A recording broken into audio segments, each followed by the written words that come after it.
Welcome inside Black and Gold. Super Bowl is set. Black and Gold fans, unfortunately, no Saints in it. We couldn't even make to the postseason, but a familiar duo in the big game that we saw just 2 years ago, rematch, Chiefs and Eagles coming to the Superdome.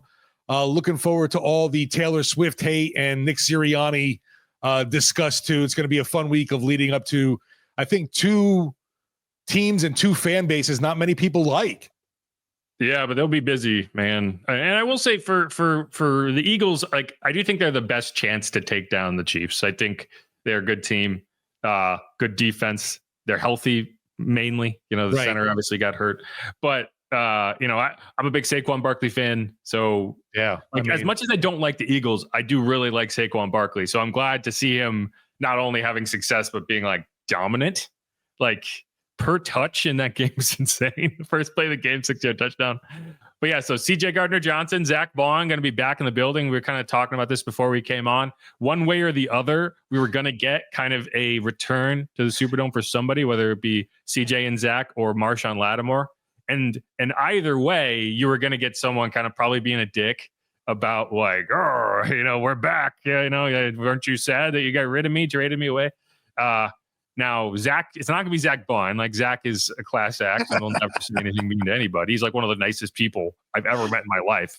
And it's like you would never guess that by any football player going out there and getting 150 tackles to be a nice guy. He genuinely is one of the nicer people I've encountered over the last few years. That leaves somebody I think could be quite a vocal nuisance going into this game. Yeah. And one of the like generally not nice people I've met is CJ Gardner-Johnson, who will be in there. And that's the difference is like CJ and Marshawn, either way, you were going to get someone kind of like, you know, talking shit in this set context. But Marshawn would have kind of mumbled under his breath.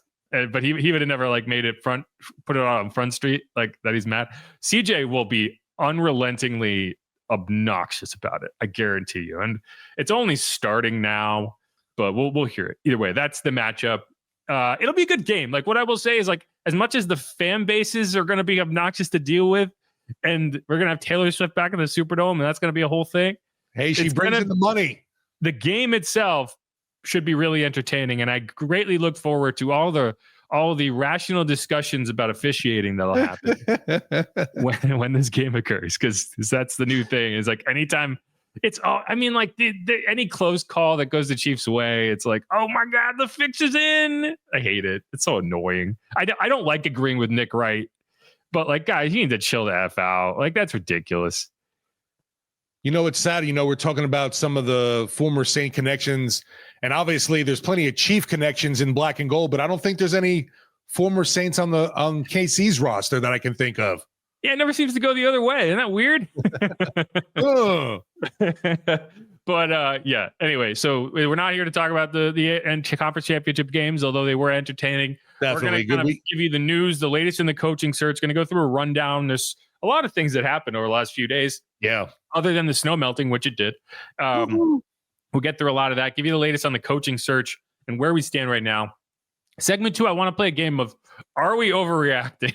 Because it seems like there is an emotional toll that occurs every time the Saints are mentioned in a tweet by like a national reporter. And I don't know. One of the things I like to do is try to figure out whether we are freaking out reasonably or kind of being like, let's dial it back a little bit. I think it's a reasonable conversation to have. So we're talking about head coaching hires, head coaching non-interviews, flying out to interview head coaches, all that sort of thing.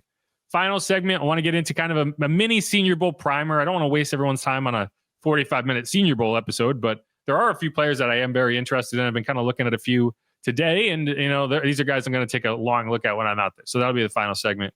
But Steve, how you feeling? You feeling good? Yeah, definitely excited. Grew up rooting for the Eagles, so them coming to the Super Bowl and being able to cover the week and then going to the game, definitely once in a lifetime experience. I mean, this will be the first Super Bowl I really get to. I covered the Niners Ravens Super Bowl, but I did not have a media pass to the actual game. Yeah, I am interested. I've never been inside a Superdome or in the same city inside a Super Bowl or in the same city as a Super Bowl. So it's going to be cool to see. I'll be gone this week, but next week is when the rubber really meets the road. This is kind of the quiet week. Yeah, for sure. So like that's next week is going to be the craziness. And I've always felt like one of the issues you have during the Super Bowl is like trying to keep your team focused when there's all this other stuff going on.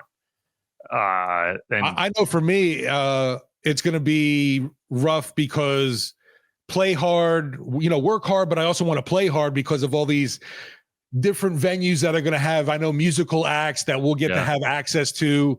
And like last year, got to see Ice Cube at the freaking Howling Wolf, which was an amazing show. But there's long hours we're pulling in. I know Boohoo on Radio Row, getting interviews, doing shows. Media night is going to be, I'm sure, insane, as it just seems to be getting nuttier and nuttier each year with whoever ends up showing wise, calling themselves even media, asking questions to these guys. But all in all, it's a week-long experience. Looking forward to, and even the kid stuff. I want to bring my 14-year-old to check out the whole NFL Super Bowl experience at the at the convention center as well. Yeah, no question. We'll be down there for Radio Row, so I'm sure we'll have interviews that either we put on the Sports Talk, or if we don't have time, we'll throw them on here. There'll be a lot of interesting stuff, a lot of access that we typically wouldn't have. So we'll be doing that. But one of the guys who's going to be in the Super Bowl, it'd be interesting if he plays, is Cam Jurgens. And I mentioned that because Cam Jurgens making the Super Bowl, he's a center. He's a center. Saints' best player is a center, Kismet, because despite playing in only 7 games this season and leaving early in 2 of them, Erik McCoy is an alternate to the Pro Bowl for the 2nd consecutive year. He'll be headed to the Pro Bowl. Good for him. I don't have a ton to say on it other than, I think it speaks very loudly to the amount of respect Erik McCoy commands around the NFL that he's an alternate to the Pro Bowl despite playing in 7 games, only 5 of which he actually finished. And I think center is probably one of the few positions you could do that at, maybe offensive line in general, because the stats aren't there. Like if you're a wide receiver, you only played in 7 games and you had 600 yards, you're not making the Pro Bowl just because the numbers alone don't match up, even if you were incredible in those 7 games. But good for Erik McCoy. He deserves it. He had a rough year. For me, for the Saints, even when he got injured game 3 right away, that great timeline. That timeline we were going on, that we're all jumping and happy and dancing and doing second lines, took a really dramatic turn and was never the same after that. Yeah, it was like a Nexus event, or like Into the Spider-Verse. It was a canon event. Like this will happen. It's just a question of how. But either way, it makes sense. It's good for Erik McCoy. The Saints don't have to explain why they didn't have a single Pro Bowler for the first time since like 2005 or 2007. I can't remember. It's way back then, like 2 decades. So they will have a Pro Bowler. They will have someone there. We're just going to kind of go down the rest of the news here. So a couple things. Clint Kubiak, gone. Hired to the Seahawks as their offensive coordinator. Dennis Allen headed to the Bears as their defensive coordinator. And he'll be joined by Declan Doyle. If you recall, Declan Doyle was with the Saints. He was an offensive assistant, went out to join Sean Payton in Denver as their, I believe he was tight ends coach. I have to double check. But now he's headed to Chicago to be on this kind of star-studded staff. And I know people aren't enamored with Dennis Allen, but the league is telling you that he is highly regarded as a defensive coordinator, because that's a big-time defensive staff to be on at this point, with the top name offensive head coach, and you are kind of the rock star defensive coordinator that he chose to be along with him in that really highly anticipated Bears offense this year. That's a big deal. Yeah, I would hope Saints fans recognize the fact that, sure, Dennis's tenure at head coach didn't go great, and maybe his past showed us too he wasn't a good head coach with the Raiders, and he probably will never be again. But the dude knows defense. They definitely know that. I mean, I compare him to Spags, and Chris Jones went out and said, there you go, exactly. He said almost identically what Cam Jordan said in 2020, the last Drew Brees season, which was, I hope no one comes and steals Dennis Allen from us, because he is the key to our success as a defensive coordinator, not as a head coach. And Chris Jones was like, the reason we continue to be dominant on defense is because no one is willing to hire Spags. And I think that is huge in terms of, if I'm a head coach and I can find a top flight defensive coordinator that I know is not going to get poached for a head coaching job. And I've been saying this for weeks. We know Dennis Allen is not going to get a 3rd head coaching job. Like, that means he has stability on the side of the ball that he doesn't control. And that's important. So I think that's a slam dunk hire for the Bears. Another slam dunk hire, in my opinion, Michael Hodges, linebackers coach, he's headed to the Bengals. You know, a lot of people would like to say like the Saints coaching staff was not good. The league is telling you that the Saints coaching staff was highly regarded, and several key pieces are getting picked up. Clint Kubiak to the Seahawks. I mean, you know, this is fifth team in 5 years. Like, and I think there is a level of respect for like this offense looked really good weeks 1 and 2. The injuries just decimated everything you were trying to do, and by the end of it, it was not even remotely looking like the offense you thought you could have. And people respect that. And the Seahawks, you know, Mike McDonald, they had a solid year. They won 10 games. It's not like they're looking to rebuild. They're looking to find that next level, and where you can go from 10 wins to 12 wins and guarantee you make the playoffs. Not making the playoffs with 10 wins is almost unheard of. It's the first time since they expanded to this third wild card format that a 10-win team didn't make it. So, you know, they're not looking to tear things down. They're looking to continue to build. So it's a big thing for him. There's a decent set of weapons over there in Seattle for Kubiak for sure. Yeah, and it'll be interesting to see how much he controls the offense and how much they're going to let him build, because Mike McDonald is an offensive guy. Yeah. So it'll be interesting to see that. But either way, one other bit of news: Dave Ziegler to the Titans is going to be their assistant GM. Saints losing their personnel director. That's going to be part of our "Are we overreacting?" format. So we don't need to talk too much about it, but. You know, he was part of the coaching search, so they're going to have to, you know, I don't know how much this is going to change for them, but it is a voice in that room that is now gone. So we'll see how that happens. I don't expect it to change much tangibly, but it is what it is.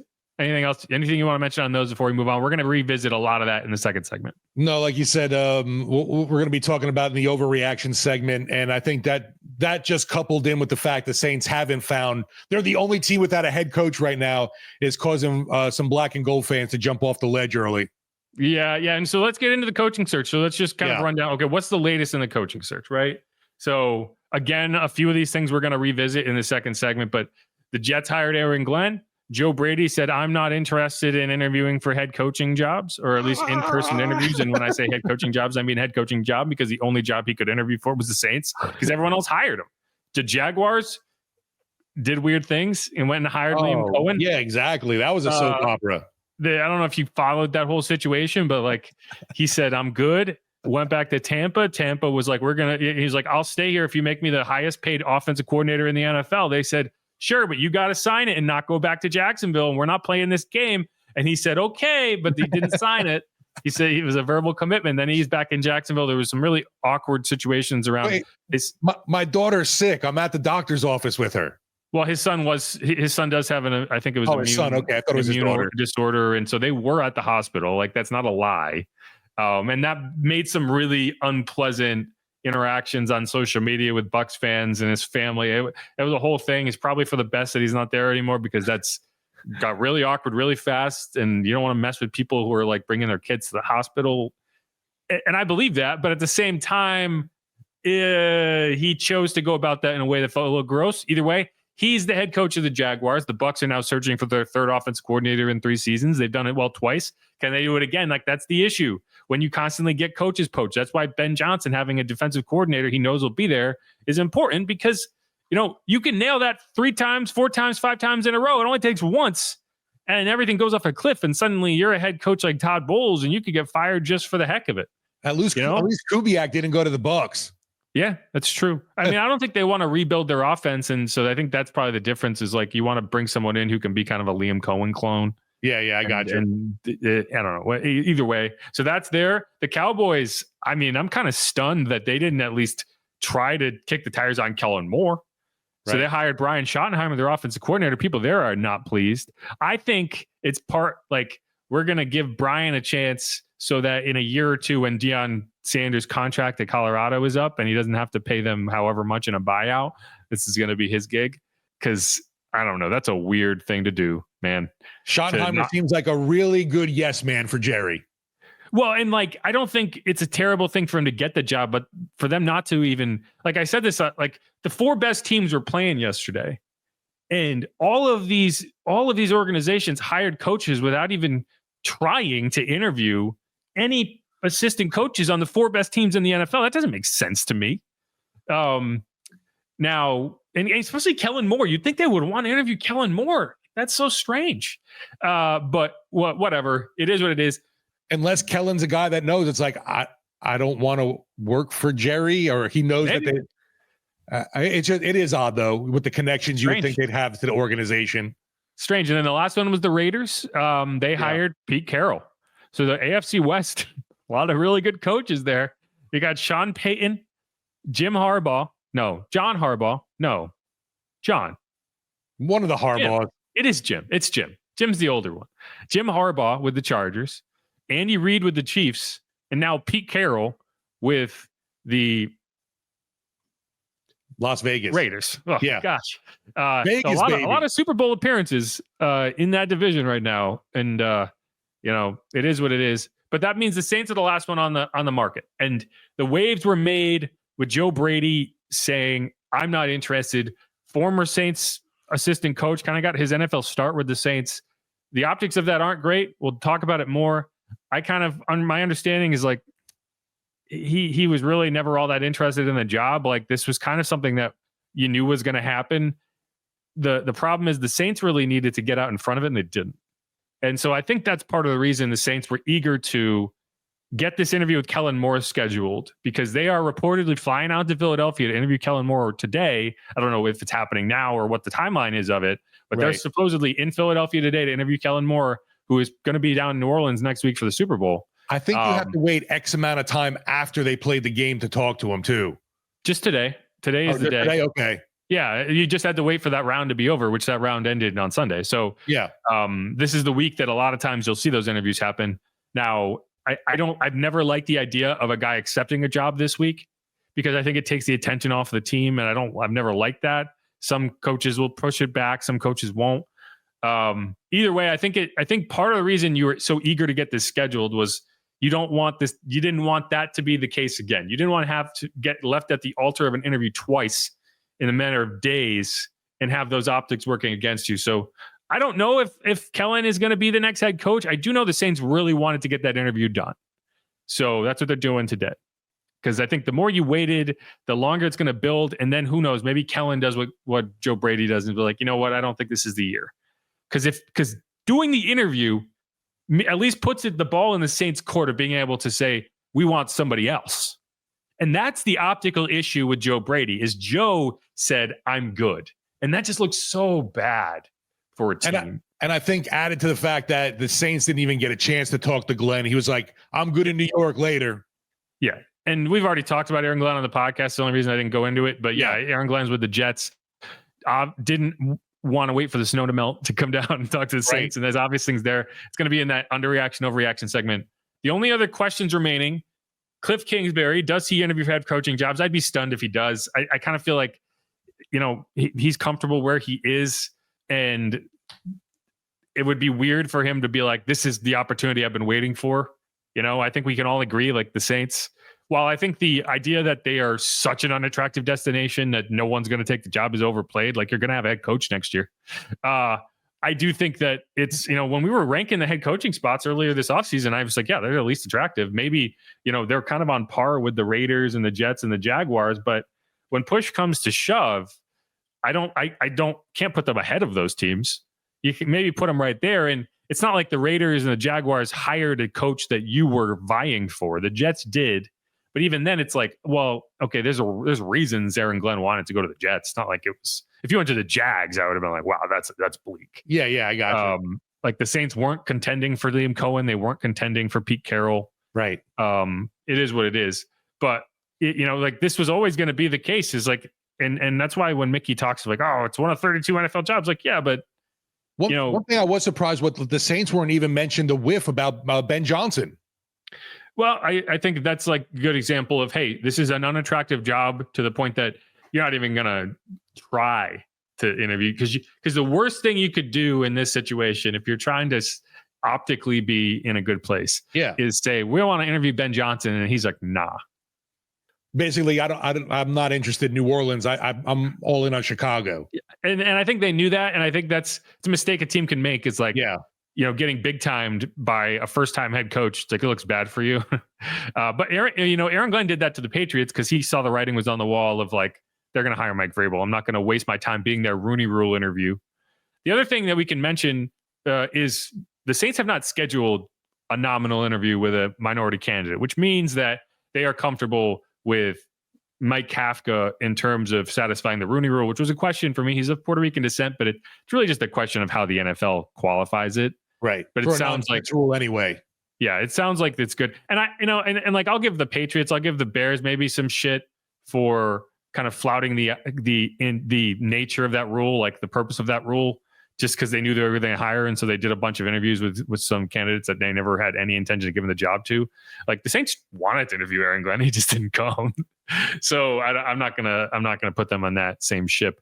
The only other question, and this will be the last we talk about before we move on, Mike McCarthy. Sounds like they're still going to interview Mike McCarthy. But the longer you go without an interview scheduled, it starts to look more and more like, is Mike even interested in coaching this year? Like, right. I just don't know, like, and why, like, there's this idea that like Mike is gonna take the job, and I just don't necessarily buy that, because like, this is whatever coaching job he takes next is going to be his last coaching job, his last head coaching job. And he took a year off between the Packers and the Cowboys. It's not like this would be unheard of, and a lot of times coaches will take a year off. He kind of got to the interview process late in the game, so I don't think that he was in a good position to be a candidate for some of these other jobs that move quickly. And who's to say next year there aren't better options? So we'll see. I would expect him to interview, but I just don't think that there's going to be any urgency for him. And the Saints are going to, Mickey Loomis said he doesn't want to he's not selling this job. I think you're going to have to sell it if you're going to want to bring in a Mike McCarthy. It is a little weird. The snow's melted and he couldn't come in Friday, Saturday, or Sunday. What were we doing over the weekend that prevented an interview from happening with Mike McCarthy? Exactly. Just saying. It's telling that nothing has emerged yet. But I don't know. Maybe the writing's on the wall that they want Kellen Moore, and he's not going to go if they, you don't want to get turned down either. I think that's a lot of what's happening, and we can talk about that. But like, no, a coach doesn't want to get told, doesn't want to go all in for a job and then be like, yeah, good luck. Like Mike Kafka has interviewed for like 9 different NFL jobs and gotten none of them. And it starts to, at a certain point, it's like, that looks bad on you. It looks like you're just not impressing anyone in your interviews. But it's just the same way a team doesn't want to bring in guys that then say, we're good, I'm good. I don't think this is for me. So I think that's part of what's happening with Mike is if they interview Mike McCarthy, he's getting the job. I kind of feel like is how it's going to go, but we'll see how that goes. I mean, when you look at it right now, like realistically, it kind of seems Kellen Moore or McCarthy, even though we haven't even heard a whiff of.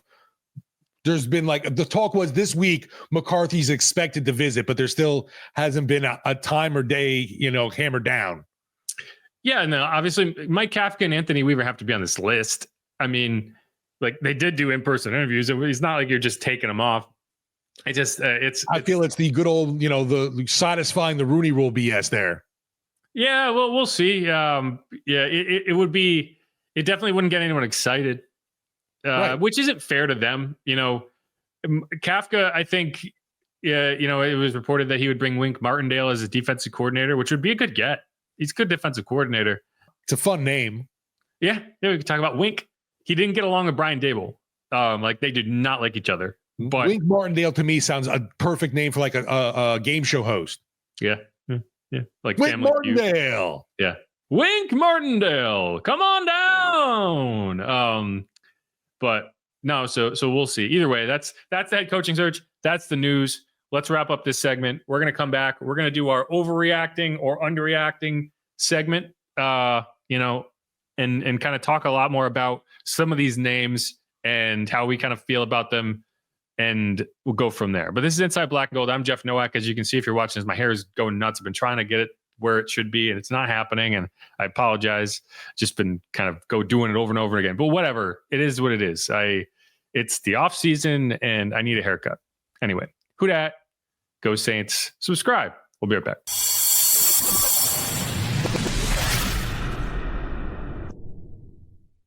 And we're back on Inside Black and Gold. Jeff Nowak Steve Geller. There's not a lot of stuff to talk about this time of year. So yes, this is going to be another segment where we talk primarily about coaching hires, assistant coaching hires, guys leaving, guys staying. One thing that, we didn't mention in the first segment that is definitely a factor here. Mickey Loomis said that the new head coach is going to be able to build his own staff. And that's what, we talk about. Okay, are we overreacting? Are we underreacting? I've seen a lot of overreactions of like, I can't believe they let Clint Kubiak get away. I can't believe this and that, and I think that is an overreaction. And this kind of segment is going to be, are we overreacting? Are we underreacting? Where should we be landing? What's reasonable?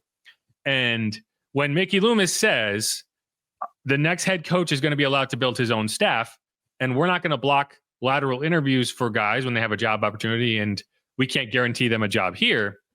That's what that's all that shows you is they're being honest, because I assure you, they did not want to let Michael Hodges get out of the building. He's an excellent linebacker coach, and he's well respected around the league. But you can't guarantee a job, even if the new head coach wanted to keep him. You don't know that right now. So he's allowed to interview, and he got a good job offer, and he went and took it. And so that's true for Clint. That's true for Mike.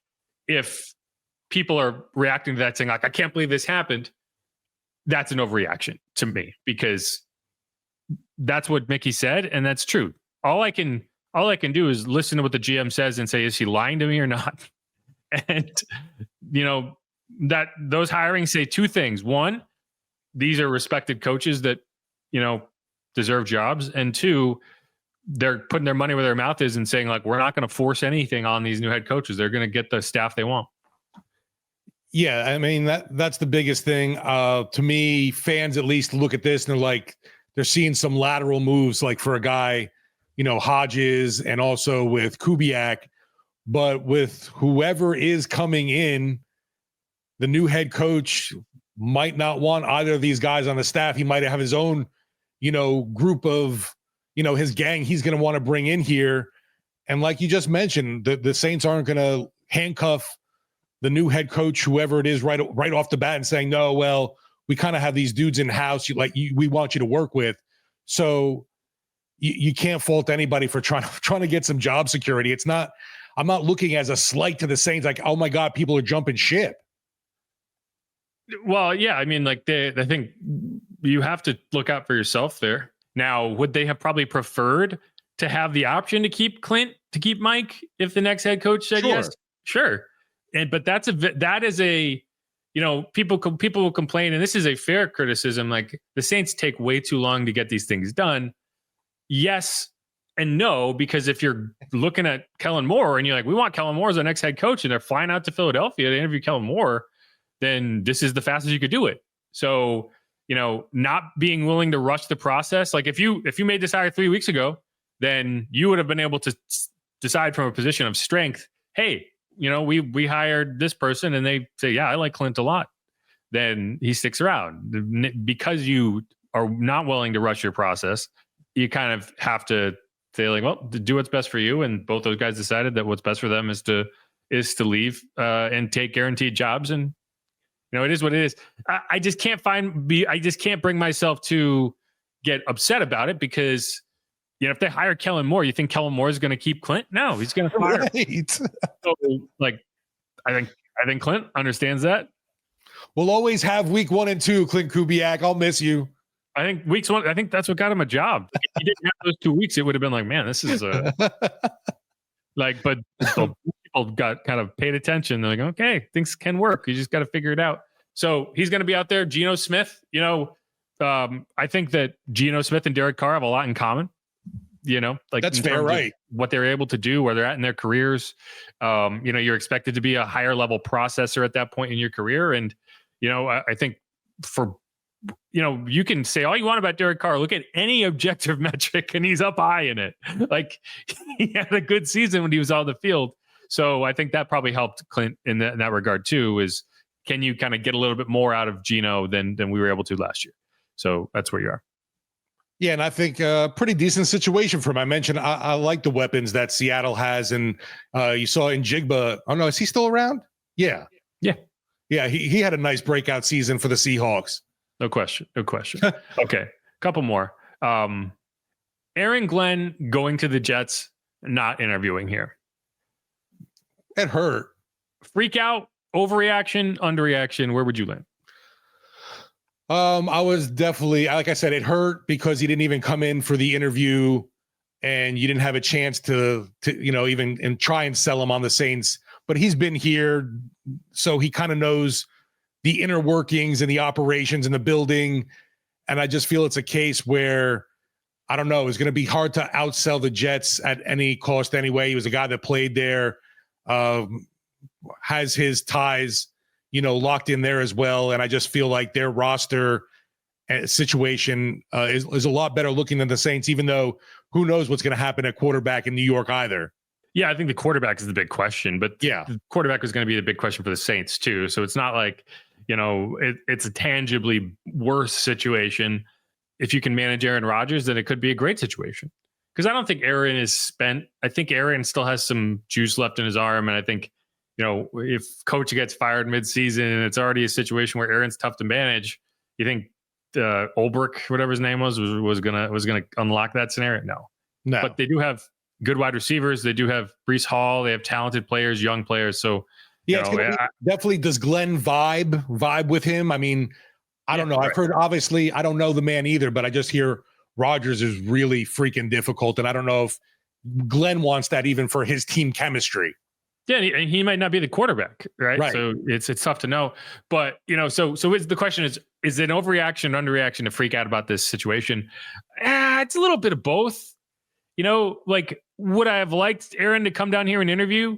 Yes, that would have made things a lot cleaner for the Saints.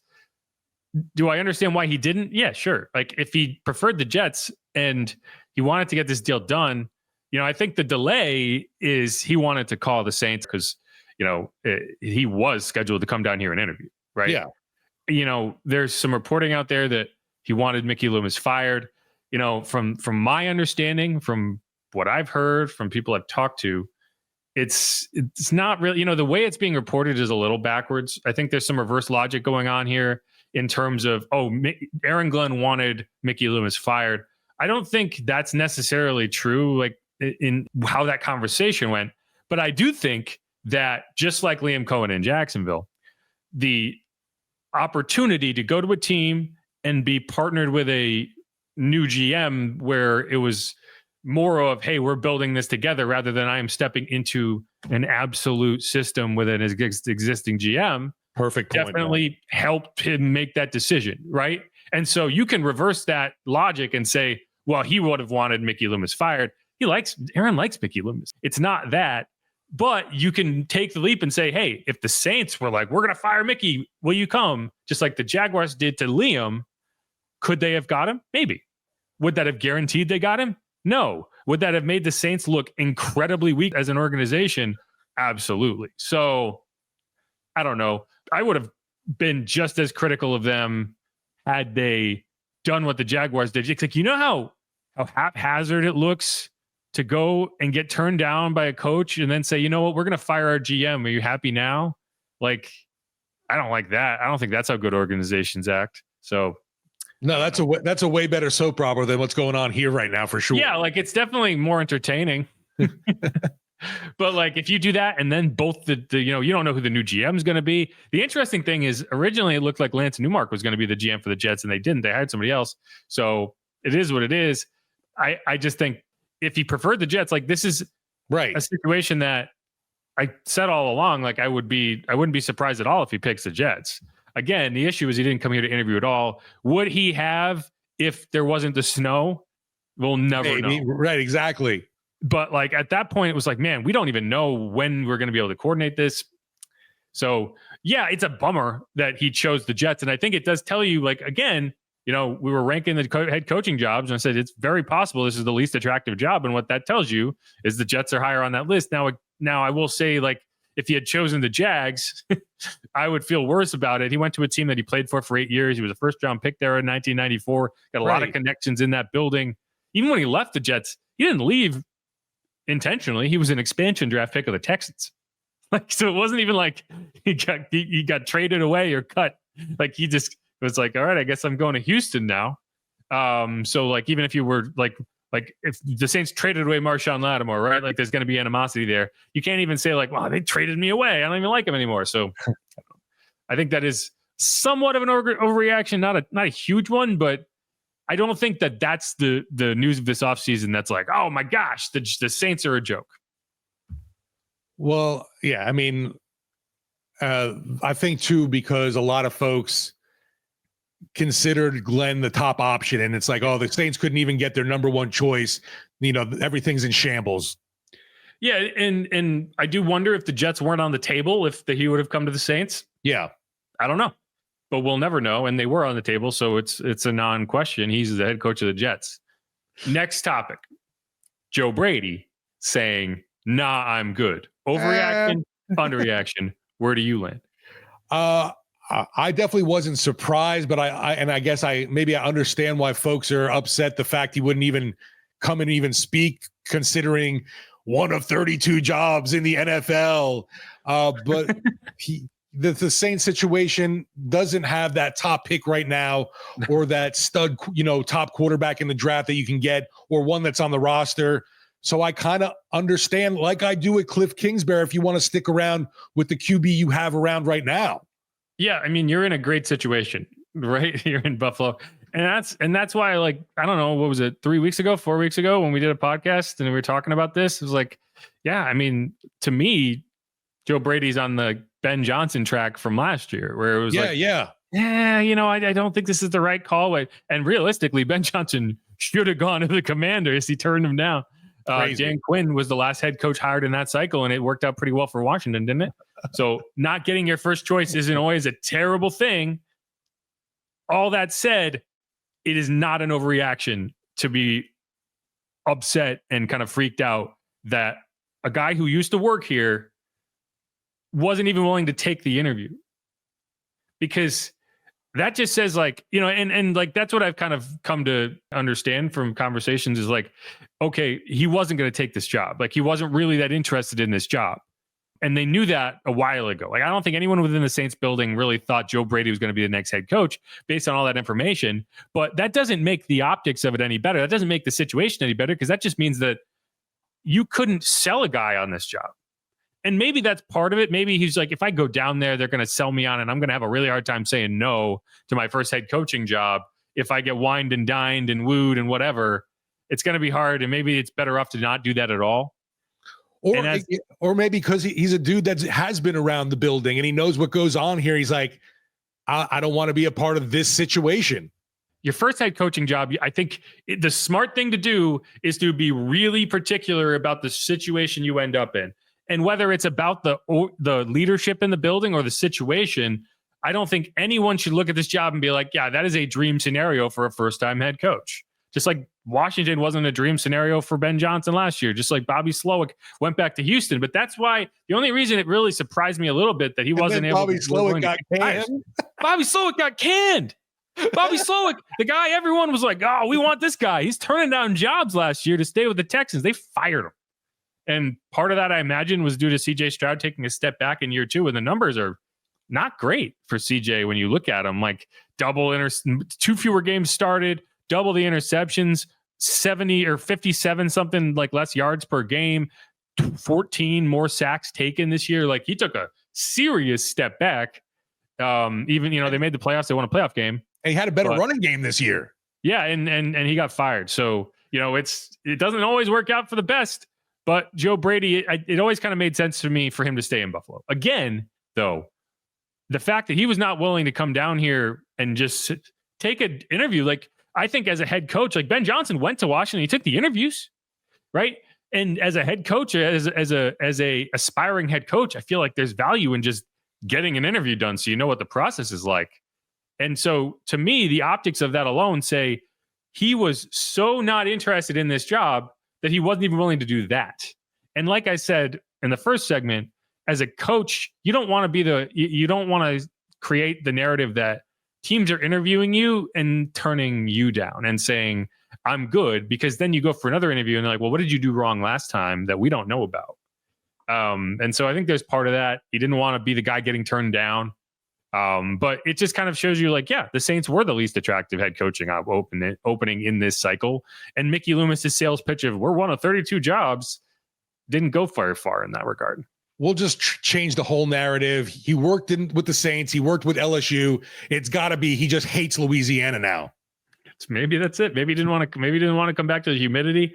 I mean, I think part of what I talked about when we first brought this up in terms of staying in Buffalo is, I don't know, we've got a pretty strong firsthand look at Matt Rule and how things went for him in a situation that was not optimal in his first NFL head coaching stint. And like, he watched that happen. He watched that unravel, and he was the initial scapegoat. They fired him. Like, oh, you're the issue. You're the problem, right? He knows how that situation goes. So I don't blame him one bit for wanting to stay in Buffalo. Either way, like, I don't blame Saints fans for freaking out about that one. The Aaron Glenn one, I was like, okay, but when you put those together, it starts to paint a really ugly picture. Right. All that said, the idea, like, no one's going to take this job. Like, if you offered the job to Mike Kafka, he'd take it yesterday. Anthony Weaver would take this job. Darren Rizzi would be ecstatic to have this job, right? Now, not getting your first option, you don't like that. But Dan Quinn wasn't the Commander's first option. So it's not about, being the dream job. It's about getting the right coach at the right time. And this idea that everyone's going to be like, I'm good. Like, that's overstating it. Yeah, I get it. Nobody, I guess, wants to be the last team right now standing with there's no leader. There's no foreseeable glimpse of that light at the end of the tunnel right now. Yeah. The Senior Bowl's this week. I'm sorry. Yeah, Mike Kafka's there. He's one of the head coaches. Okay, here's one that I know people are overreacting on. It's Dave Ziegler getting hired by the Titans. Oh, my Lord. Y'all, you didn't even know who Dave Ziegler was. Right. But like, people are freaking out. Like, people are quote tweeting my tweet of like, these are the 5 people that are going to be involved. Like, oh my God, he's gone. Everyone's fleeing the building. Like, he got a promotion. He got like a significant promotion. He went from being a personnel advisor for the Saints to being an assistant GM for a team that has a number 1 overall pick. Yeah, he was just a consultant here. Was giving some advice. Relax, everyone. Right? Like, why are we mad about that? Good for him. Like, we can just say like, hey, that's a promotion. Good for you, right? It's like when Zach Strief went to be the offensive line coach for Sean Payton. It was like, I understand. I get it. Glenn got hired by the Jets.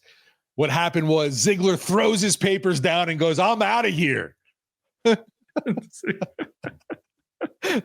It's just a funny thing. Like, I don't know. Like, if he had just been like, I quit, sure. Like, we're acting like him going to take like a legitimate job with the Titans front office, a team that has the number 1 overall pick, is a crazy thing. Like, oh, this is a sign of dysfunction. And like, yeah, there's dysfunction.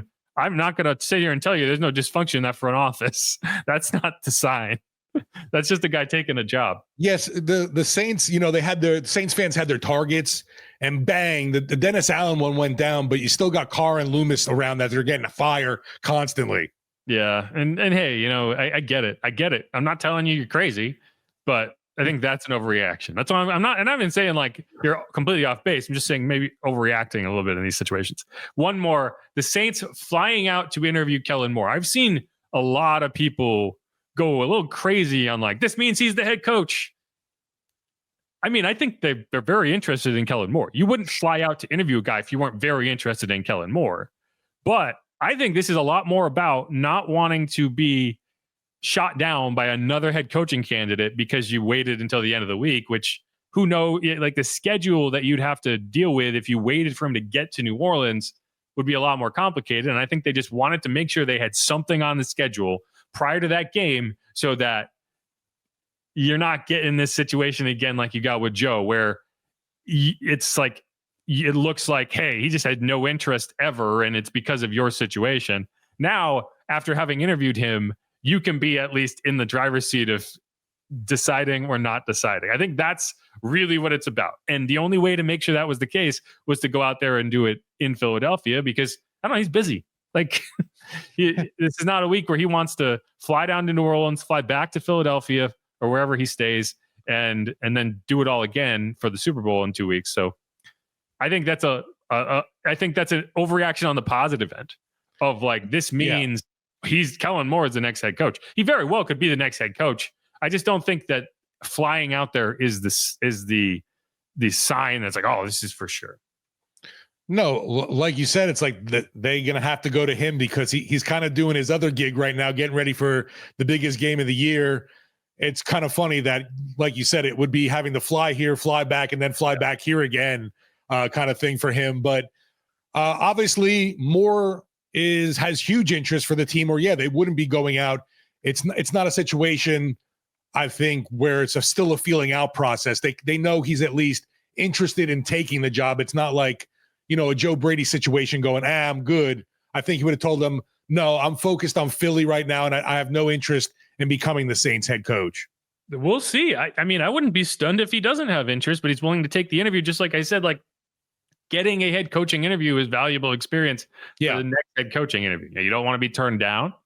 And we'll see. I think the Saints just wanted to make sure they got this interview on record. And I'm not sold on I think Kellen has done an excellent job with the Eagles offense this year. But does he get a ton of credit for Saquon Barkley being Saquon Barkley? How much different is this offense than it would have been if the Eagles had Saquon Barkley last year? Because a lot of it is Kellen's not bringing that O-line or Saquon with him. Right. Like a lot of the Eagles' success this year is predicated around Saquon Barkley is a superstar among superstars. He is a Hall of Fame running back. He is the best running back that's been in the NFL for quite some time. And I understand Derrick Henry is that guy. Yeah. But if Derrick Henry had been on elite offenses, like if you took Derrick Henry off of the Titans, where he was the offense, and put him onto an elite offense that already existed prior to him getting there, he would have been right up there. Now, that's what happened for Saquon. Like, and we're talking about Saquon's old. Derrick Henry's in his 30s, right? Like Saquon is 27 and he's in his prime, his absolute prime. And you added him to that offense. And yes, this offense is great, but they went to the Super Bowl 2 years ago. They should have been a lot better last year, and everything kind of fell off the track at the end of the season, but they were a really good team. Like Saquon Barkley showed up and now it's like AJ Brown's reading books on the sideline. Like he is the reason that offense has emerged as an explosive run game. And Kellen gets a lot of credit. But does that make you a head coach? I don't know. And I think you're kind of riding that wave of popularity right now. And maybe that's was anyone talking about Kellen Moore as a head coach before this season? Right. Not really. And it's a little odd. We talked about early on about, wow, the Cowboys didn't even reach out to Kellen Moore. Really? Yeah, like that seems telling too, right? Like that the Cowboys weren't even willing. Man, maybe they did. Maybe he said, "I don't want to go back because I hate Jerry Jones." Could be. Maybe don't know. I don't know, but I think everyone's on the Kellen Moore bandwagon right now, and I think it's a little recency bias based. Just like everyone fell off the Aaron Glenn bandwagon because of how that playoff game went, and I disagreed with that. All that said, Kellen Moore may be a great head coach. I don't know. I'm not in that interview. I'm just saying, like, the idea that, it's guaranteed now they're flying out to interview him. I think his interview is going to be important. I think what happens in that interview is going to be important. We'll see, but I think that's the last thing I had. Maybe we'll get if he comes head coach, we'll get our own version of the tush push. Maybe. Yeah. It will be interesting to see whatever happens. After Derek Carr got hurt, doing that weird, awkward leap, please don't have Derek Carr ever leaping again. He didn't get hurt doing that. Yeah, that's when he came down on his wrist. Derek? Yeah, just not on a sneak, but when he ran and had that awkward leap. I thought you were talking about against the Falcons, because remember they tried to do the Breeze leap, but then his legs got right. It was the most pathetic looking version of the Breeze leap you've ever encountered. No, the play he did get hurt on. I just don't want to see Derek jumping like that, throwing his body. I don't know. I want to see more. I want to see more defenses leaping over the line the way the Commanders did. Frankie Louvu. Making everyone aware of the fact that the refs can actually just give the other team a touchdown if you're a big enough jerk about it. You're going to call this again if you keep doing that. If you keep up this behavior. Right. We will put you on the sideline right now, mister. Well, it was funny because it's like all I had to say was like the Commanders have been warned, but he's like scolded them like children. If you keep up this behavior, young man. And I do appreciate that everyone's aware of like, no, that's a rule. Like they can do that. If it's like, I've done that to people in Madden before when I'm kind of griefing and it's like, no, I'm just going to keep running off sides. You're not going to kick this extra point. I'm going to tackle your kicker. You're not allowed to do that in real life. And I don't even think the Commanders are trying to do that. It's just impossible to stop that play. So they're just trying to get that advantage. And the Eagles are running hard counts. Like, come on, just snap the damn ball. Either you get it or you don't. It's first down. What are you doing? Anyway. And they did stop it. I think that's what was going on. Is they actually were getting off the snap and they stopped it on that 2-point conversion. It was funny because Marshawn Lattimore actually saved the Commanders a point by fighting with AJ Brown after a touchdown. And then they went for 2 and didn't get it. Anyway. Marshawn. I mean, hey, that trade looks better and better by the day. Yeah, he got cooked yesterday for sure. It won't when he's all pro next year and he's actually healthy. Like then we'll turn back around and be like, what a terrible trade. But right now, he wasn't on the field here anyway. So yeah, I'm glad they got something in return. It was a pretty decent value for sure. No, and I'm looking forward to that extra 3rd round pick. I'll tell you that. Yep. Not looking forward to it on draft night because it's going to make draft night kind of crazy in that second day. But hey, it'll be nice to have some draft picks. Either way, let's wrap up that segment. Speaking of draft picks, I'm Jeff Nowak. He is Steve Geller. This is Inside Black and Gold. Getting you ready for the Super Bowl, the Senior Bowl, and every bowl in between, which there actually aren't any. But you get the idea. Either way, this next segment, we're going to be talking about Senior Bowl, who I'm looking at. Mike Detillier has some great preview content up on www.com, so I'm going to talk about that. And we're going to do it. Who dat? Go Saints. We'll be right back.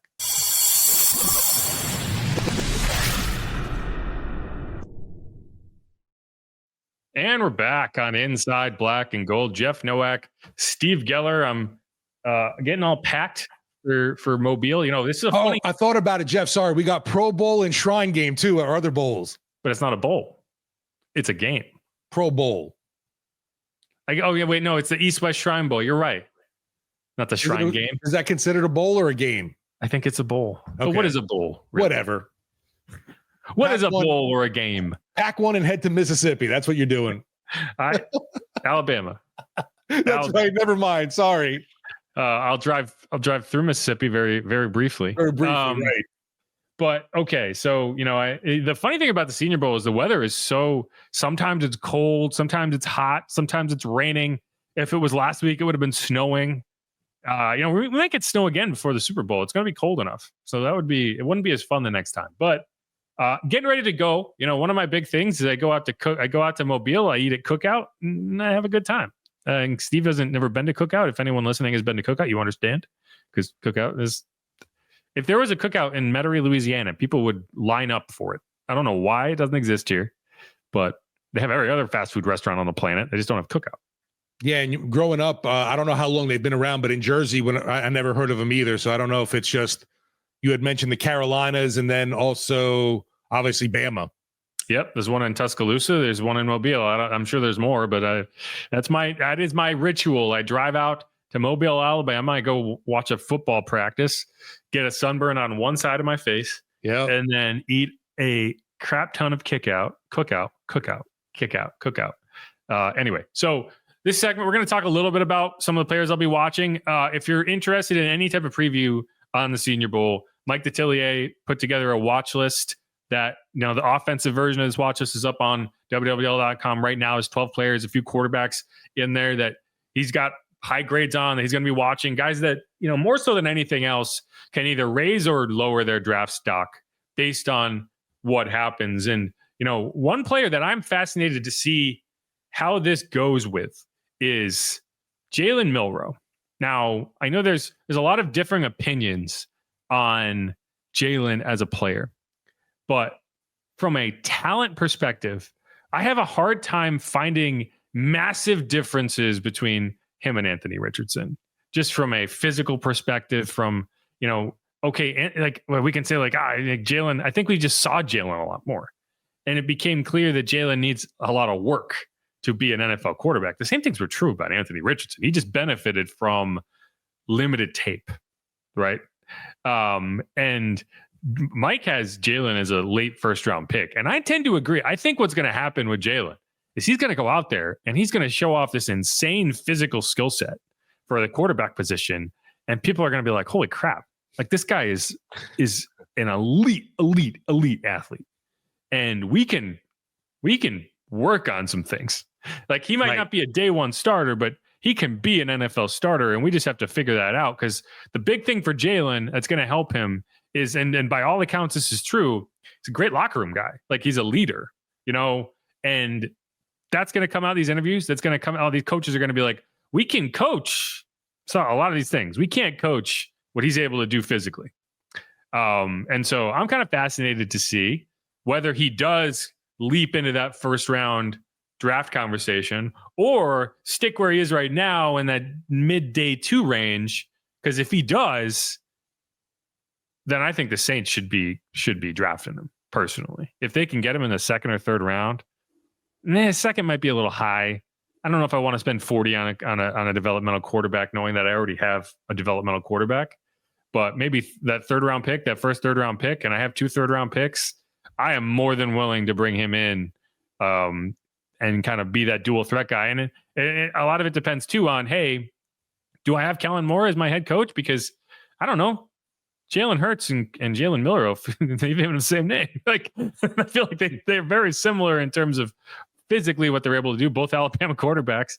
And I don't think that's going to be the reason, but I don't know. Like if I'm looking at Kellen Moore and saying like, I like the offense he's been running with the Eagles, Grant, I need to bring somebody in that can actually do the things the Eagles do. That's a nice pairing right there. Right away. If he can do that, like you said, Milroe definitely a guy that reminds you of Hurts. And I think he does end up going round 1 just because of this year at quarterback is very thin in this class. And just the fact that I think he should at least, wow some folks at the Senior Bowl, think he'll do fine at the combine, and just that type of body and skill and athlete that he is going to be too hard for teams to try and get a quarterback like that in the building. And I don't know, maybe the Saints do end up getting a later round pick or they trade down, as crazy it is. But I do think, I don't know, I feel like Milroe will end up in the end being a first round pick. Yeah. And I mean, will he be a reach at 9? Probably. And that's the issue. Yeah, right. What he's going to need to show at the Senior Bowl is accuracy. He's going to have to prove that, okay, there were some issues in college, but as he's worked with coaches and as he can develop into a more accurate passer, because that's been the problem is, all the tools are there from a physical perspective, but when push comes to shove, the accuracy just isn't good enough. And you're not going to make it as an NFL quarterback if you can't be accurate. Lamar Jackson has never been the most accurate quarterback in the NFL, but when he needs to be, he can put it on a dot. And so that's what I need to see from Jalen. You mentioned trade back as an option, and him raising his stock into the first round, into that number 9 spot, would be the only way that I think the Saints trade back. And and this is just a fact. Like when there's no quarterbacks on the board at 9 that someone wants to go up for, or in that range, like you want to say 9, 10, 11, Justin Fields, for example, the Bears traded up from 20 to get him at 11. The Giants traded back. The Bears traded a first, a fifth, future first, and a future fourth. Like that's kind of the range you're at. But they did that because they thought they had the franchise quarterback on the board. They're not doing that for a defensive lineman. They're not doing that for and I kind of got into an argument. Maybe someone will go nuts and want to get Genty. Yeah, but that's the thing. Like that really doesn't happen. Like I think there's this idea that, trade back. If not doing that is just a sign that the GM is stubborn and not willing to make a trade. And I think that's true for the Saints in a lot of ways later in the draft. Like they're always going to third round, they're going to trade up. Second round, they're going to trade up. If you had to guess in the last decade, so dating back to 2014, because there's 10 drafts, how many times would you guess that a team has traded up into the top 20 for a player that is not a quarterback? Out of how many times? 10 drafts. So I'll say 5 times. Wow, you got it right.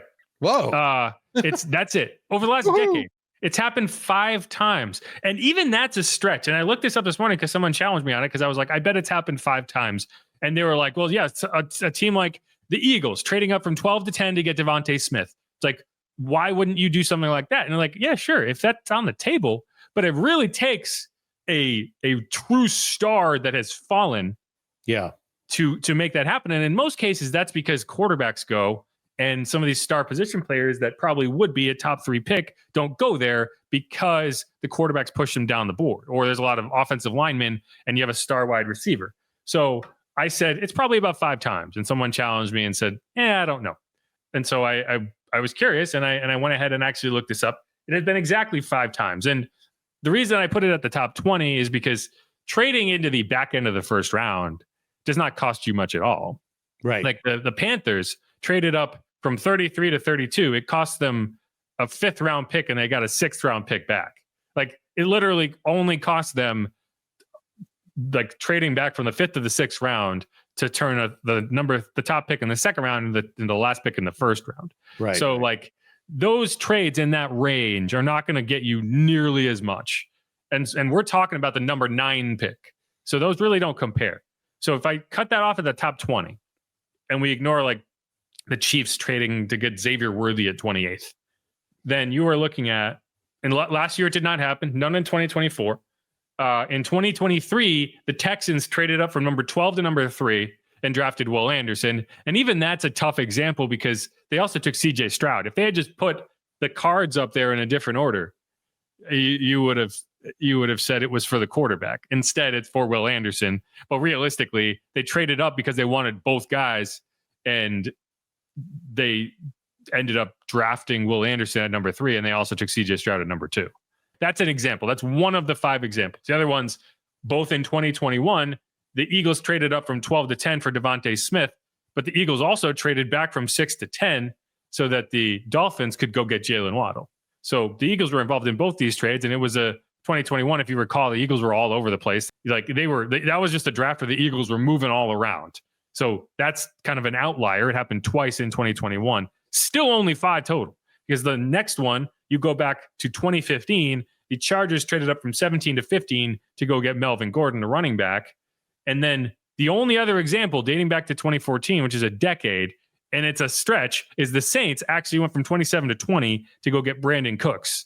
And that's way different than the Saints trading out of number 9. Yeah. But even then, like I'm including that, and it's still only 5, where a team traded in the first round and it was not for a quarterback or a position player that already existed. For example, the Eagles trading number 17 for AJ Brown. Like that doesn't count either, because the Saints would have to be going to get a player for that to be the case. And that's not as simple as saying, let's just trade back and collect a few more picks. So all that is to say, like every year I go through this and everyone's like, why don't they just trade back? And it's like, it just doesn't happen that often. And when it does happen, it's typically because a team falls in love with a quarterback, AKA the Bears, going and getting Justin Fields and trading up for him. So if you really want the Saints to trade back, it's going to be likely because Jalen Milroe has an incredible offseason in the measurements, and the team wants to go up and get him, or Shedeur Sanders has a terrible offseason in this kind of scouting perspective and drops, and a team, despite that, still says, I want this guy. That's the only 2 scenarios where I can see the Saints actually trading back out of 9. Like I said, Genty popped into my head. I think he could be there around the number 9 selection, and maybe someone's so enamored with him and they're like, we're willing to give you blah, blah, blah to move up a couple spots in round 1 to grab him. It's possible, but I just don't think the value at the running back position is gonna. Hopefully Saquon changes everyone's mind now after this year. And the thing is, like, no one's gonna say, "Oh, the Saints are gonna take him," so they're not gonna trade up to the Saints spot. And who drafts after the Saints? The Bears. The Bears could theoretically go get him. So maybe someone tries to hop the Bears to go get Genty. I just don't think that he's gonna be that dynamic of a draft pick that you're like, But either way, that's where we are. Going back to the Senior Bowl conversation, there's a few offensive players I'm interested in. One is, 2 are LSU guys. One is Jack Besh, who started at LSU. And if you recall, they tried to use him at tight end. They messed him all up.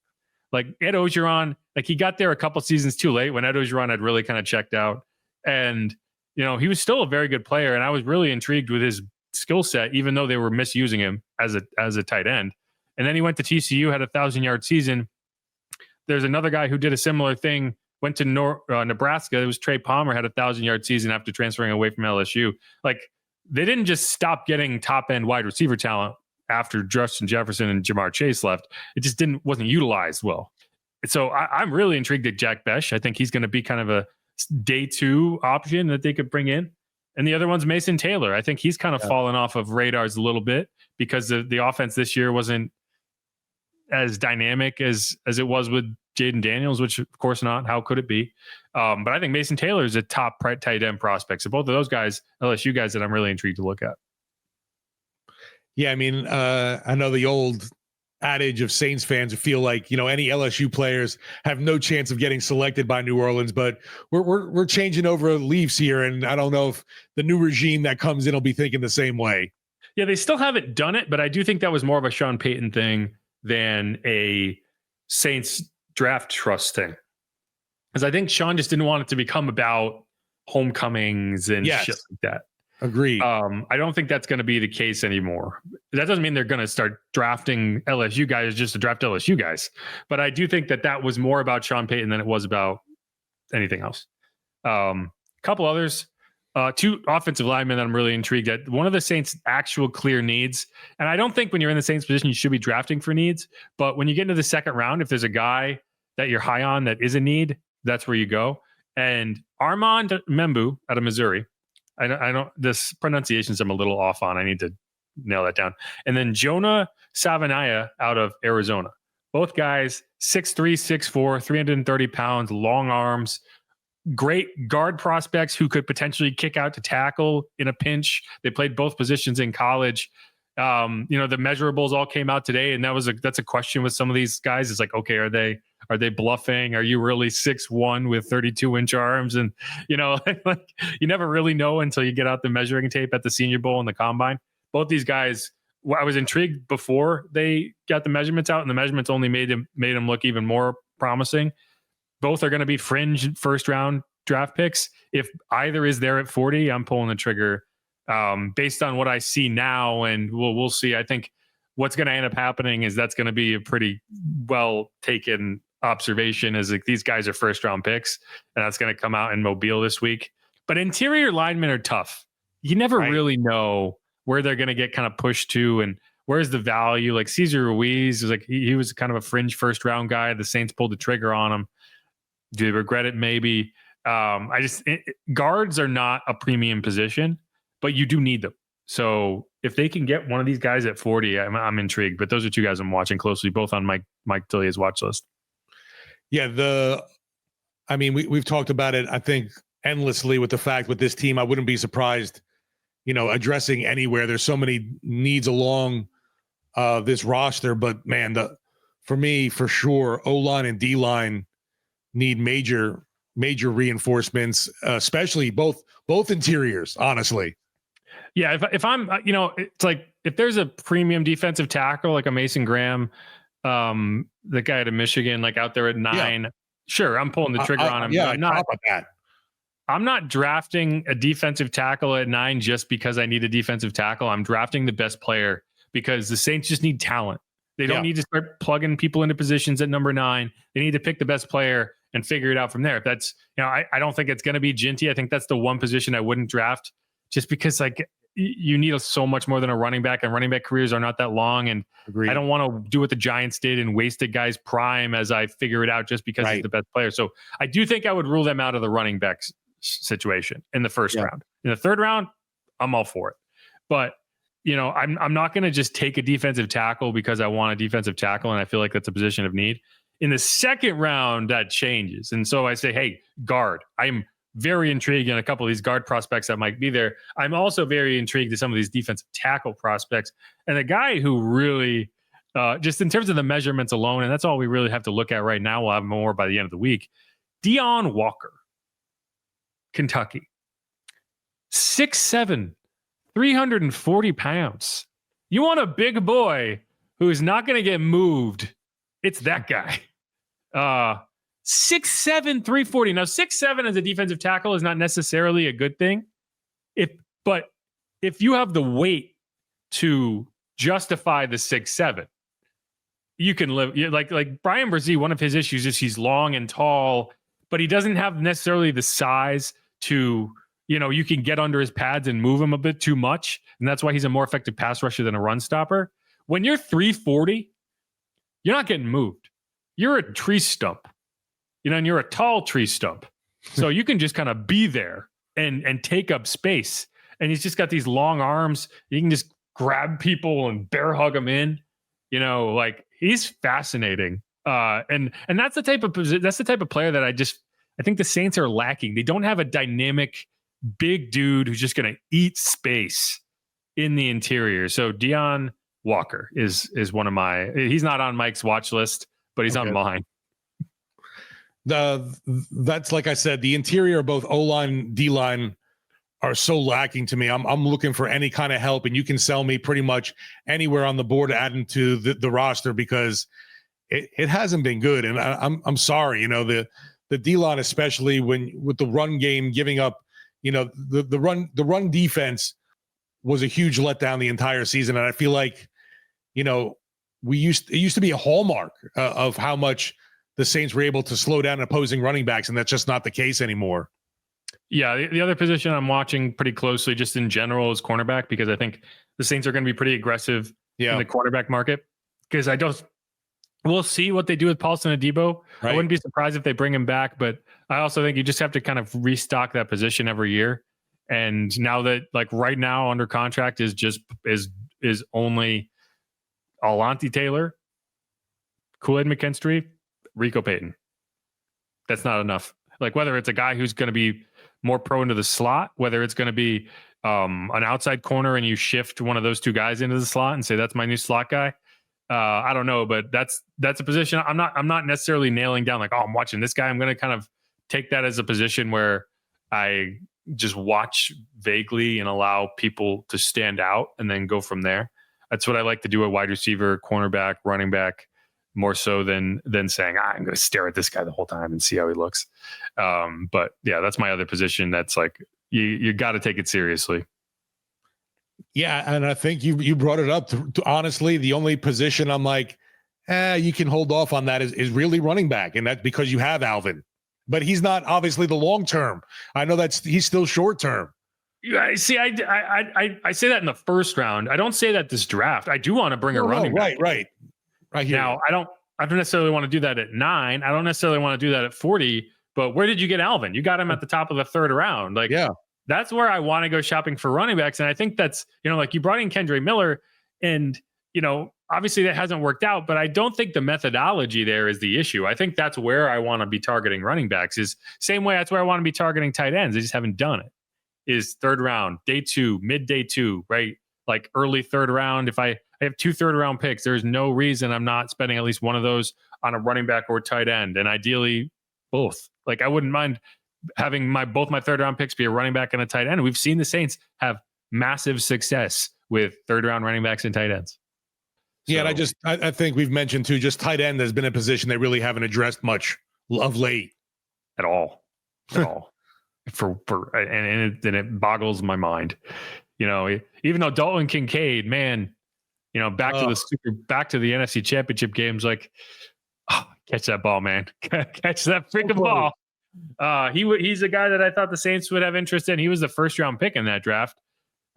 It's Sam Laporta, who everyone talks about now, because Sam Laporta has become the star out of that draft. But that was a draft that, Tucker Kraft you could have had, Luke Musgrave you could have had, a lot of these guys you could have had, and they just haven't drafted any tight ends. So it's why, I'm not bringing up any tight ends. Mason Taylor, obviously, I mentioned, but I don't know. I'd like the Saints to adjust their weight list in terms of how much they weight, as in heavy. The tight end position in the draft, I just don't trust that they will. So we'll see. But I don't know. Yeah, I'm looking forward to your reports out of Senior Bowl. I always find it's a fun time of year just because we're getting so much closer to the draft, and you get the. I know you didn't get. You said you haven't had a Reese's peanut butter cup over there, but the one year I went, man, I was visiting the media center constantly grabbing a handful. I have to try to find them. I don't even know where they are, but either way, that's it. That's going to be the end of this podcast. Obviously, I'll be out in Mobile the rest of the week. We'll try to do something later in the week, kind of wrap it up. We'll have a show on Friday, kind of breaking a lot of it down on WWL. So we may live stream that. We'll see how that goes. Do we know if Mickey's making it out this year or no? No, we're not sure yet. That's what I was about to say. Like, I genuinely don't know who's going to be there from the Saints. It's going to be tough. Like, you got to get these interviews done. So are you going to have these interviews at the Senior Bowl, or are you going to, if you're in Philadelphia today interviewing Kellen Moore, obviously you're probably taking Gale's private jet. So it's going to be a quick turnaround, but how quick, right? Like, are you going to be there tomorrow? Or are you going to get up there on Wednesday?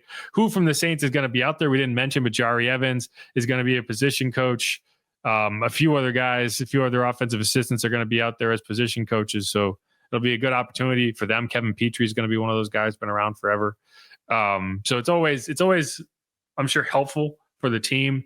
Like, you don't have to send as many people when you have a coach dealing directly with that position group. Like, if you're interested in the linebackers and you have Kevin Petrie out there coaching them, it's you're going to get some pretty good insight on what these guys are like. And they're going to sit with basically every prospect they're interested in. So we'll find out. Either way, this is Inside Black and Gold. Thanks everyone for hanging out.